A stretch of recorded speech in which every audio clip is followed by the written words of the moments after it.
Bonjour à tous, bienvenue pour cette nouvelle vidéo de mathématiques sur le chapitre de la trigonométrie. Donc c'est la suite de la vidéo, des deux vidéos que j'avais fait précédemment. Donc du coup là on va aller plus en détail sur les fonctions trigonométriques, commencer par les équations sur la trigonométrie, c'est-à-dire celle de forme cos de x est égal à cos de a et cos de x sin de x est égal à sin de a. Nous verrons ensuite du coup tout ce qui sera fonction sinus et fonction cosinus. Donc leur définition, leurs propriétés et ainsi que leurs courbes représentatives, ainsi que du coup les propriétés des courbes représentatives, dérivations, etc. C'est parti. Alors, les équations, donc on a deux formes d'équations dans les équations trigonométriques. La première équation, c'est quand on veut déterminer le cosinus d'un point, donc c'est-à-dire isoler le x pour trouver en fait, non c'est pas qu'on veut trouver le cosinus, on veut trouver le x l'angle, c'est-à-dire à qui on associe le cosinus. Vous allez comprendre très rapidement. Et on a aussi la même chose, mais pour le sinus en fait. Donc, les propriétés sont les suivantes. Donc, soit A qui est un angle R, qui appartient à R, on aura donc le cosinus de X qui est égal au cosinus de A, ce qui équivaut à dire en fait que X est égal à A plus 2 capi, ou alors x est égal à moins a plus 2 capi. Donc c'est soit a, soit moins a, et avec k bien sûr qui appartient à z. Et donc du coup sur votre rédaction, en fait la rédaction, il n'y a pas vraiment de rédaction pour ce chapitre, mais bon il y a peut-être quelques petites notions à apprendre en termes de rédaction. Vous écrirez sur R, grand S est égal à votre angle en particulier, on devrait dire par exemple pi sur 4, moins pi sur 4 plus 2 capi, point virgule, pi sur 4 plus 2 capi avec k appartenant à z. Le k appartenant à z peut être enlevé de la collade, mais là je l'ai mis, vous pouvez mettre les deux formules, enfin deux façons de le faire, c'est la même chose en fait. Et maintenant, c'est exactement la même chose pour le sinus, sauf que là ça change un peu. Si vous regardez ici, sinus de x est égal à sinus de a, x est égal à plus 2 capi, ou alors, là c'est différent, pi moins a plus 2 capi, alors que là on avait juste moins a plus 2 capi. Là on aura notre pi qui s'ajoute ici, et vous allez comprendre pourquoi. Avec k bien sûr qui appartient à z, sur r, grand S est égal à tout ça, tout ça, tout ça. En fait c'est juste ça, mais je l'ai remis ici comme juste là. Et donc là on va faire des exemples pour vous illustrer tout ça.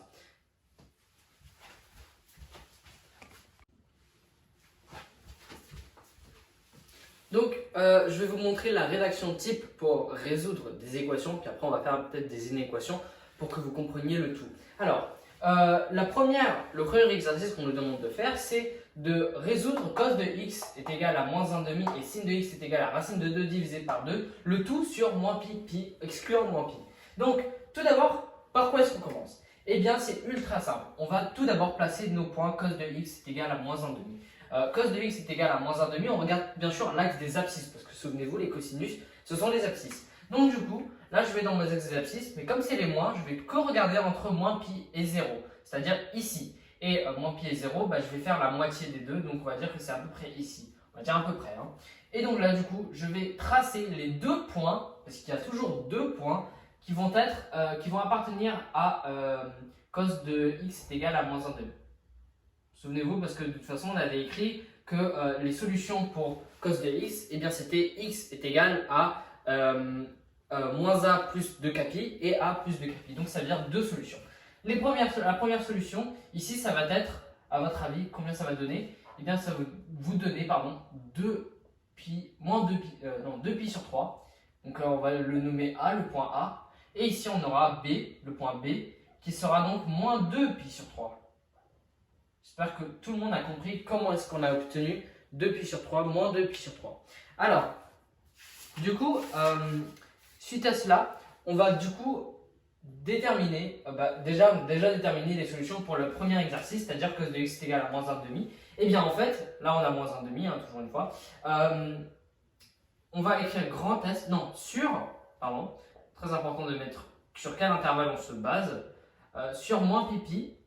Si vous n'avez pas des intervalles qui sont entre moins pi et pi, par exemple, on vous donne l'intervalle 0, 2 pi. Voilà, ça peut être bizarre, mais c'est un intervalle quand même, ça compte comme un intervalle. Eh bien, vous remarquerez que peut-être parfois il se peut que votre angle ne soit pas compris dans cet intervalle-là. Eh bien, c'est à vous de rajouter des 2 pi,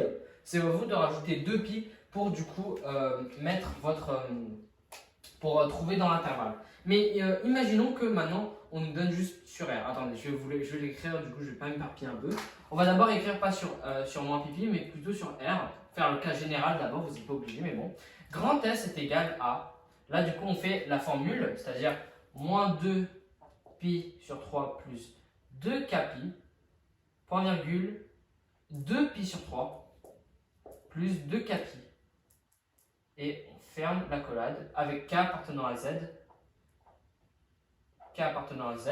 Mais maintenant, quand on a fait la forme générale, on peut maintenant passer en particulier sur moins pipi. Donc on peut mettre en particulier sur ou alors directement sur moins pipi. Point virgule. Grand S est égal à moins 2 pi sur 3. 2 pi sur 3. Et c'est comme ça qu'on résout l'équation pour cos de x. Maintenant, pour sinus de x est égal à racine de 2 divisé par 2. Et bien, souvenez-vous que le sinus de racine de 2 divisé par 2 était associé à l'angle pi sur 4. Et pi sur 4, eh bien, c'est tout simplement un angle de 45 degrés sur votre cercle. Vous tracez avec votre rapporteur 45 degrés. Donc, pi sur 4 qui est juste ici, on va l'appeler C, le point C. Et on va donc tracer le sinus à partir de ça. Donc, le point C, sinus. Juste là, tac, tac, tac, tac, tac, tac, tac. Et votre sinus ici, c'est racine de 2 divisé par 2, bien sûr, qui est juste là. Et bien là, je vais tracer mon point D qui équivaut donc à quoi, à votre avis? 3 pi sur 4, bien sûr. Voilà. Et donc maintenant, eh bien, je fais exactement la même chose sur R. Grand S est égal à, et bien là, du coup, on va faire pi moins pi sur 4. Plus 2 kpi, comme dans le cours en fait. Hein. Et là, du coup, ça va me donner 3 pi sur 4 plus 2 kpi. 2 kpi. Je sais pas si c'était très clair, mais en gros, non, pardon, c'est pas du tout ça. C'est juste là, j'écris pi sur 4. Et donc là, voilà. Donc en fait, si vous voulez, quand vous faites moins 3 pi moins 3 pi sur 4, vous obtiendrez donc pi sur 4. Pourquoi? Parce qu'en fait, quand on enlève 180 degrés, c'est-à-dire pi, eh bien on va se retrouver en fait à l'opposé. C'est pour ça qu'en fait on obtient pi moins a plus 2 kpi. Et donc du coup, quand on veut le calculer, le simplifier si vous voulez, vous obtiendrez tout ça. Et donc du coup avec k appartenant à z. Et encore une fois, ça c'est dans R, si on vous demande de résoudre sur R. Mais si on vous demande de résoudre sur l'intervalle en particulier, on écrit sur moins pi. Vous n'êtes pas obligé d'écrire sur R hein, si on ne vous le précise pas, mais je vous montre juste les deux manières de le faire en fonction des intervalles qu'on vous donne. Et donc là, du coup, on écrit S est égal à pi sur 4, 3 pi sur 4, c'est-à-dire en fait juste par lecture les deux points qui s'assimilent au sinus. Et donc quand on regarde le sinus, comme le racine de 2 divisé par 2, je ne sais pas le poser, et bien en fait je sais qu'il est associé à l'angle pi sur 4. Donc je vais faire l'angle, je vais tracer le point associé à l'angle pi sur 4, c'est-à-dire C qui est juste ici, et à partir de là, je trace le sinus pour trouver le deuxième point qui est juste ici. C'est ultra simple. Alors, imaginons maintenant qu'on n'ait pas des équations, mais des inéquations.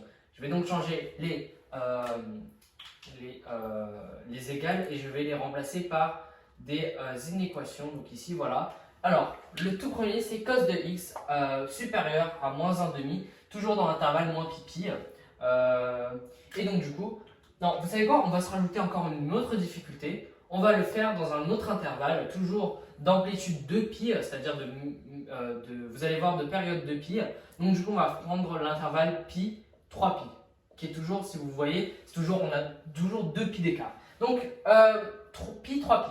Alors, je vais donc d'abord résoudre celui-ci. Donc on a toujours notre intervalle, donc moins 1,5. Moins 1,5 ici supérieur. Qu'est-ce que ça veut dire en fait supérieur? Cos de x doit être supérieur, ça veut dire qu'on va prendre tout ce qu'il y a, tous les cosinus qui sont supérieurs. Donc on va prendre tous ceux qui sont juste là. Est-ce que vous comprenez pourquoi? Eh bien tout simplement pourquoi? Parce qu'en fait ici on a 1 de cosinus et là on a moins 1 de cosinus. Donc quand vous regardez 1 et moins 1, c'est comme si quand vous regardez le supérieur, c'est comme si vous avancez sur l'axe des abscisses. Voilà, on avance sur l'axe des abscisses. On ne recule pas. Reculer, ça veut dire aller vers le moins 1. Non, on avance. Donc, si vous voulez, voilà un moyen mémotechnique, c'est très simple. Hein. On est ici sur 1. Donc, on avance encore une fois. Et donc, du coup, ici, donc là, ça ne deviendra pas pi moins pi, mais du coup 3 pi.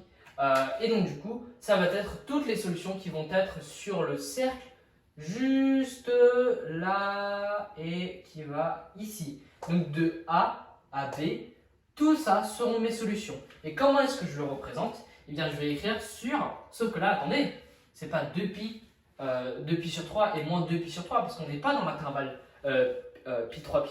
Alors du coup, ce que je vais faire, c'est que je vais prendre mon point A, et A, je ne vais pas le mettre sur 2pi sur 3, ça vous devrez l'enlever, du coup, ça sera faux.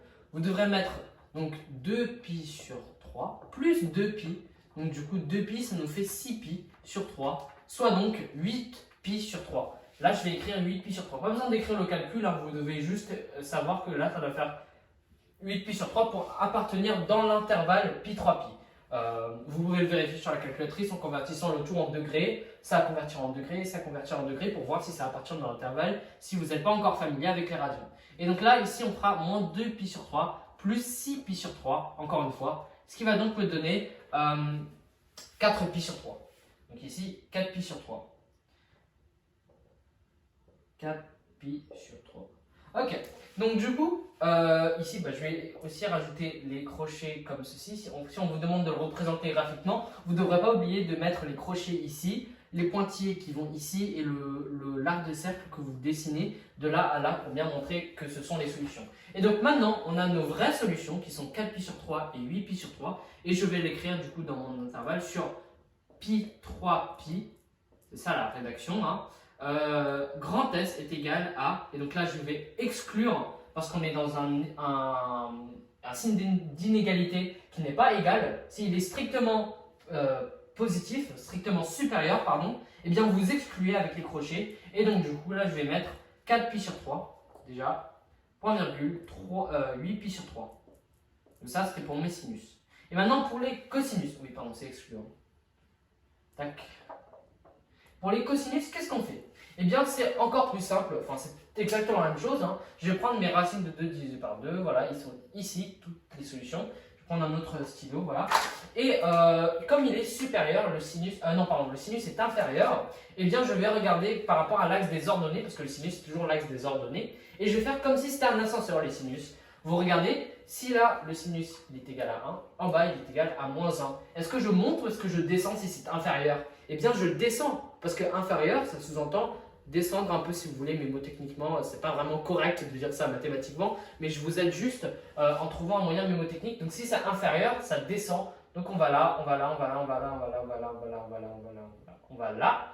Et en fait, ça voudrait dire que tout ça, tout ce qu'il y a là, je dessine pas très bien, excusez-moi, tout ce qu'il y a là, et non tout ce qu'il y a là, hein, ça c'est supérieur. On va prendre tout ce qu'il y a en dessous du sinus de racine de 2 divisé par 2, ou égal hein, d'ailleurs, donc c'est égal ou supérieur, supérieur ou égal.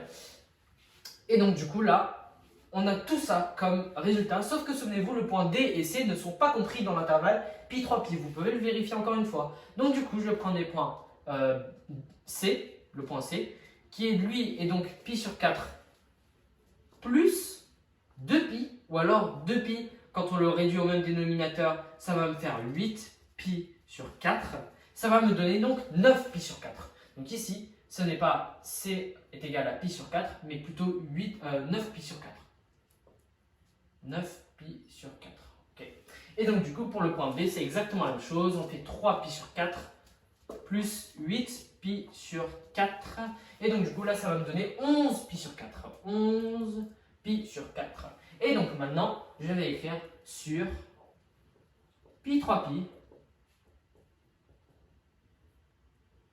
Grand S est égal à, et là je vais l'inclure parce qu'il y a un petit égal ici. S'il y a un égal, je l'inclus, le crochet. Donc du coup, je vais écrire 9pi sur 4. 11pi sur 4. Et donc là, vous avez vos solutions. Qu'est-ce que c'est magnifique.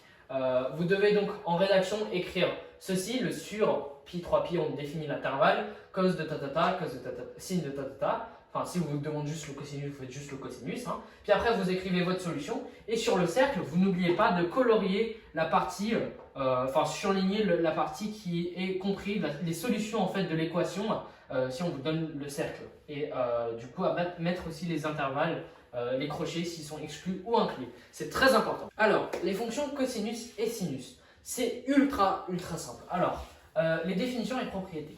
Donc, pour tout x appartenant à R, ça veut dire pour tout x appartenant à R, alors on aura la fonction f de x qui sera associée à cosinus de x qui appartient à moins 1 et 1. Je viens de résumer en une seule phrase toutes les propriétés, la définition d'une fonction cosinus. Et en fait, une fonction cosinus, c'est une fonction à qui on associe cosinus de x. C'est tout. Elle est définie, bien sûr, elle est comprise plutôt entre moins 1 et 1, parce qu'un cosinus appartient toujours à l'intervalle moins 1 et 1. S'il est au-dessus de 1, c'est qu'il y a un problème. S'il est en dessous de moins 1, c'est qu'il y a aussi un problème. Et bien sûr, tous les x, c'est-à-dire tous les angles, appartiendront à R. La même chose pour le sinus, sauf que c'est pour le sinus cette fois-ci. Donc f de x est égal à sinus de x, qui est compris entre moins 1 et 1. Maintenant, les propriétés, les deux propriétés les plus importantes, la propriété de la parité. Donc pour tout x appartenant à R, on aura cos de moins x est égal à cos de x et sinus de moins x est égal à moins sinus de x. Ce qui veut dire donc f de moins x est égal à f de x et f de moins x est égal à moins f de x pour le sinus. Et donc ça c'est pour le cosinus. Donc ce qui veut dire que, en conclusion, la fonction cosinus est paire et la fonction sinus est impaire sur i centré en haut. I centré en haut, ne vous inquiétez pas de ce que ça veut dire. I, ça veut juste dire moins 1 et 1. Et centré en haut, c'est juste une façon de parler. Vous allez voir quand on va s'interpréter, quand on va voir les courbes représentatives. Donc vous devez juste retenir que la fonction cosinus est paire. Pourquoi est-ce qu'elle est paire? Parce qu'en fait, elle peut s'écrire sous cette manière-là. Et en fait, une fonction paire, si vous voulez, c'est une fonction qui, quand on associe le moins x de la fonction, peut renvoyer f de x. Donc, pour toute fonction, par exemple, la fonction carré, quand vous prenez moins 4 au carré, vous obtiendrez 16, ce qui est exactement la même chose que dire 4 au carré qui obtient également 16. Donc voilà, c'est ça une fonction paire.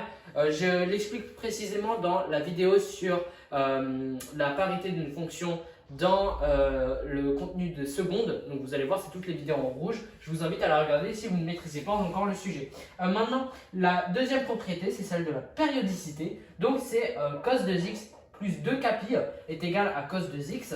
Donc ça veut dire que le nombre de tours qu'on rajoute sera toujours égal à cos de x. Et c'est ce qu'on avait vu, il me semble, dans une des propriétés. Sinon, du coup, vous l'avez juste ici. Ce qui veut dire que donc, avec k bien sûr appartenant à z, et ici, sinus de x plus 2 capi, donc le nombre de tours qu'on rajoute, eh bien, sera toujours égal au sinus de x avec k appartenant à z. On peut donc déduire que, en fait, les fonctions sont périodiques de période 2π. Ça veut dire qu'elles se répéteront toujours sur 2π et on va voir en quoi elles se répètent toujours avec les représentations graphiques. Je ne suis pas un très grand dessinateur, mais je pense que ça fera l'affaire pour ce genre de représentation graphique. Et vous avez toujours accès aux fonctions sinus et cosinus graphiquement sur Internet. Vous pouvez regarder les images si vous voulez être au plus clair. Mais bon, donc du coup, pour les courbes représentatives, on va commencer par les interprétations géométriques.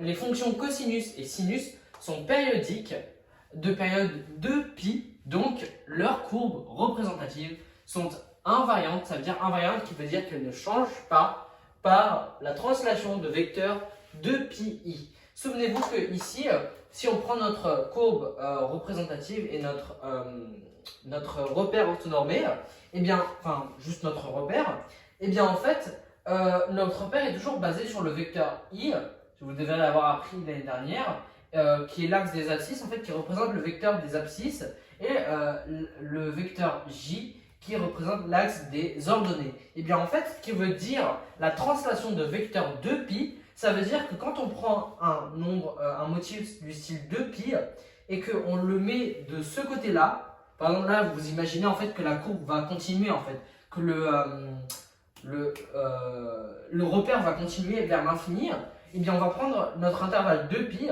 et on va le faire par la translation du vecteur 2πi. 2πi représente en fait l'axe des ordonnées et que le fait qu'on déplace sur 2π mais sur l'axe des ordonnées. Donc du coup ici je vais prendre mon intervalle 2πi et je vais le mettre de ce côté-là et on va remarquer que sur la calculatrice ça va donner exactement la même chose. C'est-à-dire qu'en fait on a un motif qui se répète à chaque fois. Les ondes sinusoïdales comme celle-ci, se répètent à chaque fois sur un intervalle de pi. D'où le fait qu'elles sont de période de pi. Enfin, d'où le fait qu'elles sont périodiques de période de pi. Périodiques de période de pi, ça veut dire qu'elles se répètent sur 2 pi. Donc voilà.